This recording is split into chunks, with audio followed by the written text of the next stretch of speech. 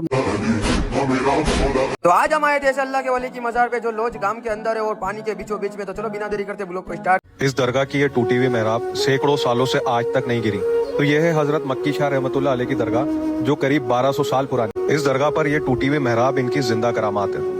دیکھیں، سچا دین انسان کی عقل کو روشن کرتا ہے، جبکہ اس طرح کی خرافات انسان کو اندھی عقیدت کا غلام بنا دیتی ہیں۔ اب یہ ہماری ذمہ داری ہے کہ ہم اس نام نہاد جہالت کا پردہ چاک کریں اور جتنا ہو سکے لوگوں کو واپس قرآن و سنت کی طرف اور عقل استعمال کرنے کی طرف لائیں، تاکہ غیر مسلموں کو دیکھ کر یہ نہ لگے کہ شاید یہی مسلمانوں کا اسلام ہے، ان کا یہی دین ہے، اور اس کی وجہ سے وہ اسلام لانے کی بجائے اس سے متنفر ہو جائیں۔